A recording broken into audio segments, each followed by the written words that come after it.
வயது மூப்பால் ஓய்வு பெறவுள்ள 9 அமைச்சர்கள் யார் என்பதை பார்ப்போம். வயது மூப்பால் அவதிப்படுகிறார்கள். அமைச்சரவை பணிகளை சரியாக மேற்கொள்ள முடிவதில்லை. ஆகவே இவர்கள் அமைச்சரவையிலிருந்து விடுவிக்கப்படுவார்கள் என்று கூறப்படுகிறது. விக்கிரவாண்டி தேர்தலுக்கு பின்பு அமைச்சரவையிலிருந்து இந்த 9 அமைச்சர்கள் நீக்கப்படுவார்கள்.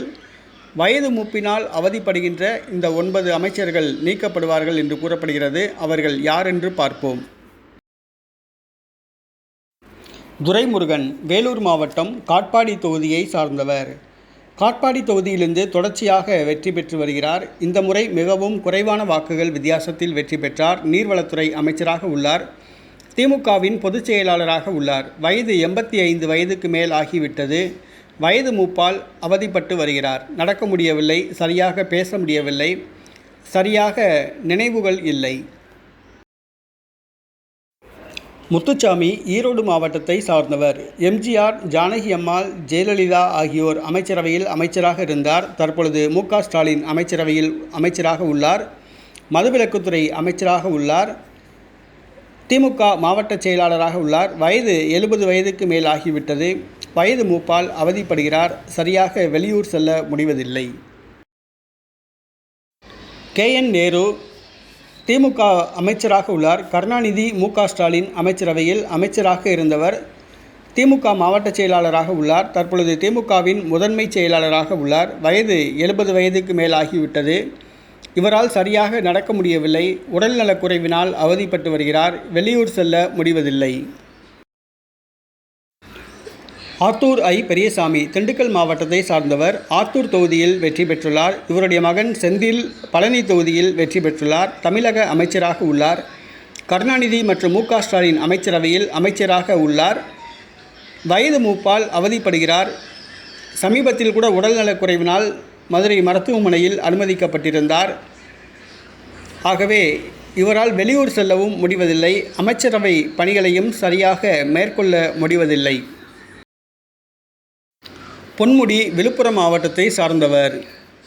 இவர் திமுகவின் துணை பொதுச் செயலாளராக உள்ளார். வயது மூப்பால் அவதிப்பட்டு வருகிறார். அடிக்கடி வாய் உளறுகிறார். என்ன பேசுவதென்றே தெரியவில்லை. செய்தியாளர்களிடம் ஏதாவது ஒன்றை பேசி மாட்டிக்கொள்கிறார். சொத்து குவிப்பு வழக்கில் இவர் மேல் தண்டனை அறிவிக்கப்பட்டுள்ளது. நிலுவையில் உள்ளது. அனிதா ராதாகிருஷ்ணன் திருச்செந்தூர் தொகுதியை சார்ந்தவர். செல்வி ஜெயலலிதா மற்றும் மு.க. ஸ்டாலின் அமைச்சரவையில் அமைச்சராக உள்ளார். வயது மூப்பால் அவதிப்பட்டு வருகிறார். வெளியூர் செல்ல முடிவதில்லை. அமைச்சரவை பணிகளை சரியாக மேற்கொள்ள முடிவதில்லை.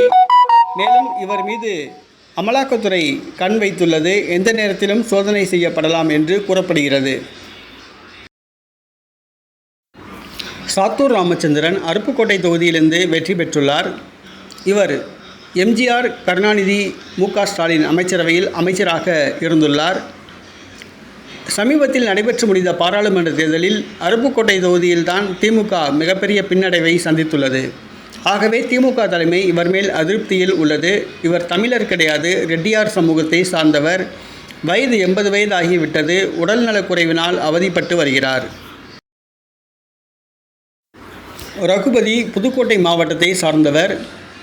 ஜெயலலிதா அமைச்சரவையில் அமைச்சராக இருந்தார். மன்மோகன் சிங் அமைச்சரவையில் மத்திய அமைச்சராக இருந்தார். தற்பொழுது மு.க. ஸ்டாலின் அமைச்சரவையில் அமைச்சராக உள்ளார். வயது 80 வயதை நெருங்கிவிட்டது. உடல்நலக்குறைவினால் அவதிப்பட்டு வருகிறார். அடிக்கடி வெளியூர் செல்ல முடிவதில்லை. மேலும் அமைச்சரவை பணிகளையும் சரியாக மேற்கொள்ள முடியவில்லை. ராஜகண்ணப்பன் ஜெயலலிதா தலைமையிலான அமைச்சரவையில் அமைச்சராக இருந்தார். தற்பொழுது மு.க. ஸ்டாலின் அமைச்சரவையில் அமைச்சராக உள்ளார். முதுகுளத்தூர் தொகுதியிலிருந்து தேர்வு செய்யப்பட்டவர். கோனார் சமுதாயத்தை சார்ந்தவர். நடிகை சுகன்யா அவர்களோடு கிசுகிசுக்கப்பட்டவர். இவருக்கு வயது 80 வயது ஆகிவிட்டது. அமைச்சரவை பணிகளை சரியாக மேற்கொள்ள முடிவதில்லை.